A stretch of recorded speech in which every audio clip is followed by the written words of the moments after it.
காவேரியோட தாலி பிரித்து கோக்குற விசேஷம் வந்து நல்லா சூப்பராக நடந்து முடிஞ்சிடுது.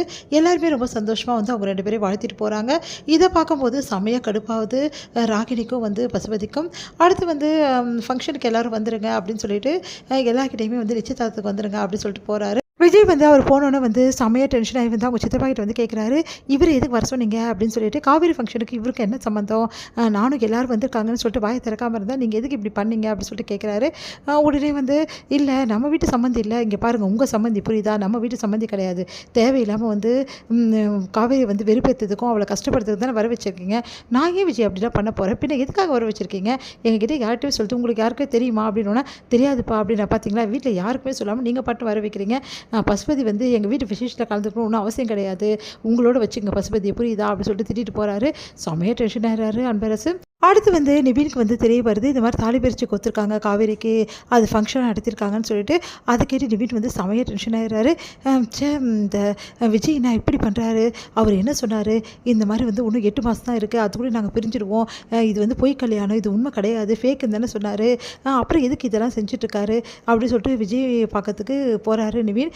நிவின் வந்து செம டென்ஷனாக வந்து இங்கே பாருங்கள் அப்படின்னு சொல்லிட்டு விஜய் பார்த்து கேட்குறாரு, என்ன விஷயம், எதுக்கு திடீர்னு வந்து சொல்லாமல் கொள்ளாமல் வரீங்க, இங்கே பாருங்கள் காவேரி பார்த்தா பெரிய பிரச்சனை ஆகிடும், எதுக்காக வந்தீங்க அப்படின்னு சொல்லிட்டு கேட்குறாரு. நீங்கள் சும்மா வந்துடுறீங்க, அதுக்கப்புறம் காவேரி சமாளிக்க முடியாமல் எவ்வளோ கஷ்டப்படுறதுமா, போன வாட்டி நீங்கள் வந்துட்டு போகணுன்னா காவேரி எதுக்கு வந்தீங்க அப்படின்னு சொல்லிட்டு என்னை கேட்டுட்டு இருந்தா, எதுக்கு இப்படிலாம் பண்ணுறீங்க அப்படின்னு சொல்லிட்டு கேட்குறாரு.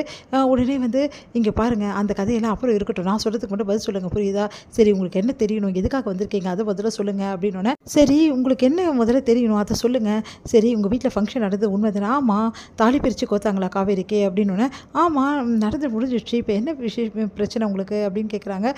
அது எப்படி நீங்கள் அந்த ஃபங்க்ஷன் பண்ணலாம், என்னங்க இது அநியமாக இருக்குது, ஃபங்க்ஷன் பண்ணுறதுல உங்ககிட்ட கேட்டு தான் நான் பண்ணுமா அப்படின்னு சொல்லிட்டு கேட்குறாரு. இங்கே பாருங்கள் தாலி பிரித்து கோக்குற ஃபங்க்ஷனுக்கு எதுக்கு வைக்கிறீங்க, நீங்களும் காவேரியும் வந்து பிரிய போகிறீங்கல்ல, அக்ரிமெண்ட் பிரகாரம் தானே மேரேஜ் பண்ணியிருக்கீங்க, அப்படின்னும் போது வந்து இன்னும் 8 மாதத்தில் பெரிய போகிறதுக்கு எதுக்கு இந்த ஃபங்க்ஷன்லாம் வைக்கிறீங்க, காவேரி மனசை ஏன் கஷ்டப்படுத்துறீங்க, இதனால் காவேரி எவ்வளோ கஷ்டப்பட்டுருப்பா தெரியுமா, அவள் சந்தோஷமாக தான் இருந்தா அப்படின்னு நீங்கள் நினச்சிட்டு இருக்கீங்க, அவள் வெளிப்படையாக வந்து சந்தோஷமாக இருந்திருப்பா, ஆனால் மனசுக்குள்ளே கஷ்டமாக இருந்திருக்கும் அவளுக்கு, நீங்கள் பண்ணுற வேலை, நீங்கள் இந்த மாதிரி வேலையெல்லாம் பண்ணால் அவள் எப்படி சந்தோஷமாக இருந்திருப்பா சொல்லுங்கள், தேவையில்லாததில் எதுக்கு பண்ணுறீங்க சார் அப்படி சொல்லிட்டு கேட்குறாங்க.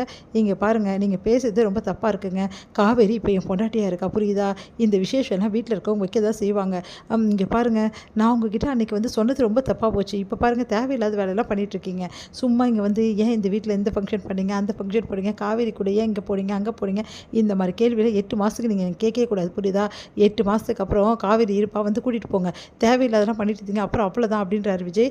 உடனே வந்து இங்கே பாருங்கள் நான் சொல்கிறது உங்களுக்கு புரியலையா, காவேரி மனசு கஷ்டப்படக்கூடாது தான் நான் இவ்வளோ பேசிகிட்டு இருக்கேன், காவேரி மனசு கஷ்டப்படுதுன்னு உங்களுக்கு யார் சொன்னா, காவேரி எவ்வளோ சந்தோஷமாக இருக்கானே கூட இருக்க எனக்கு தான் தெரியும் புரியுதா, தேவையில்லாத பேசாதீங்க, எனது காவேரி சந்தோஷமாக இருக்காளா, ஆமாம் அவள் சந்தோஷமாக தான் இருக்கா, சந்தோஷமாக தான் தாலி பிரித்து கோக்கும்போது ரொம்ப சந்தோஷப்பட்டா தெரியுமா அது உங்களுக்கு, அதெல்லாம் எல்லாருக்காகவும் அவள் சிரிச்சிருப்பா, அதெல்லாம் எனக்கு தெரியும் சார் அவர் எதுக்காக சிரிச்சான்னு சொல்லிட்டு.